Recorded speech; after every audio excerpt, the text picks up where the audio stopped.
Assalamualaikum warahmatullahi wabarakatuh. Bagaimana kabar kalian semua? Perkenalkan, nama saya Ageng Kinarso dari KKN Unit 66 Universitas Islam Indonesia. Dan pada kesempatan kali ini, saya akan menjelaskan bagaimana penyuluhan hukum tentang KDRT. Di masa pandemi COVID-19 ini, maraknya tindakan kekerasan dalam rumah tangga di Indonesia, terutama terhadap perempuan, telah banyak dikemukakan melalui artikel media massa. Banyak sekali faktor-faktor penyebab adanya tindakan kekerasan dalam rumah tangga ini. Sebelum kita membahas lebih lanjut, apa sih itu KDRT? Menurut Undang-Undang Nomor 23 Tahun 2004, kekerasan dalam rumah tangga adalah setiap perbuatan terhadap seseorang, terutama perempuan, yang berakibat timbulnya kesengsaraan atau penderitaan secara fisik, seksual, psikologis, dan atau penelantaran rumah tangga, termasuk ancaman untuk melakukan perbuatan, pemaksaan, atau perampasan kemerdekaan secara melawan hukum dalam lingkup rumah tangga. Hal penting yang perlu diketahui adalah bahwa kekerasan dalam KDRT itu tidak semata-mata kekerasan fisik loh. Lalu, apa aja sih kekerasan yang termasuk dalam KDRT? Yang pertama adalah kekerasan fisik. Kekerasan fisik adalah perbuatan yang dapat menimbulkan dampak fisik pada korban, misalnya mencakar, menjambak, menendang, mendorong, menampar, dan bahkan penganiayaan. Lalu ada kekerasan psikis. Kekerasan psikis adalah perbuatan yang dapat menimbulkan dampak penderitaan psikis bagi korban, misalnya ketakutan, tidak pede, stres yang berlebihan, dan bahkan masalah pada mental. Lalu ada kekerasan seksual. Kekerasan seksual adalah perbuatan aktivitas seksual yang dilakukan secara paksa, misalnya pelecehan, pemaksaan secara seksual, pemerkosaan, dan kata-kata yang mengarah seksual dan pornografi. Lalu ada kekerasan ekonomi. Kekerasan ekonomi adalah perbuatan yang digambarkan dengan mengancam atau membatasi korban dalam kebebasan secara finansial.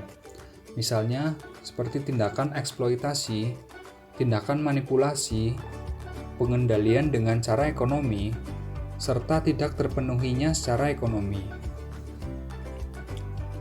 Lalu ada penelantaran rumah tangga. Penelantaran rumah tangga yang dimaksud adalah setiap orang dilarang menelantarkan orang dalam lingkup rumah tangganya, padahal menurut hukum yang berlaku baginya atau karena persetujuan atau perjanjian, ia wajib memberikan kehidupan, perawatan, atau pemeliharaan kepada orang tersebut. Dan juga berlaku bagi setiap orang yang mengakibatkan korban ketergantungan secara ekonomi dengan cara membatasi atau melarang untuk bekerja. Dan hak-hak apa saja sih yang dapat diberikan kepada korban KDRT?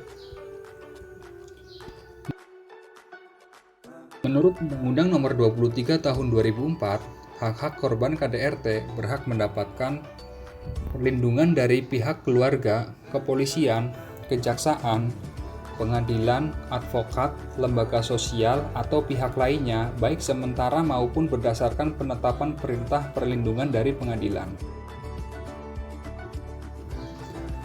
Lalu pelayanan kesehatan sesuai dengan kebutuhan medis, penanganan secara khusus berkaitan dengan kerahasiaan korban, pendampingan oleh pekerja sosial dan bantuan hukum pada setiap tingkat proses pemeriksaan sesuai dengan ketentuan peraturan perundang-undangan,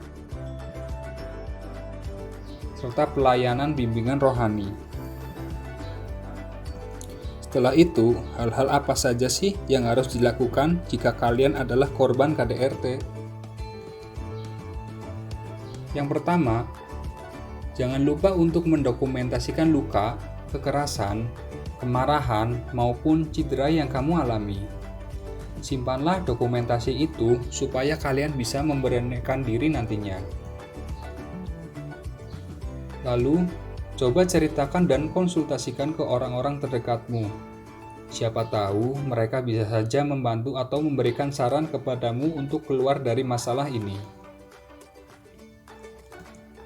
Catatlah semua bentuk kekerasan yang kalian alami. Catatlah hal tersebut dan simpanlah baik-baik sehingga nanti dapat digunakan sebagai bukti. Jika terjadi hal-hal yang tidak diinginkan, segera lapor ke unit pelayanan pemberdayaan perempuan dan anak ke Polres terdekat kamu. Nah, itulah seputar informasi yang bisa saya berikan tentang penyuluhan hukum bagi korban KDRT. Sekian dari saya, terima kasih. Wassalamualaikum warahmatullahi wabarakatuh.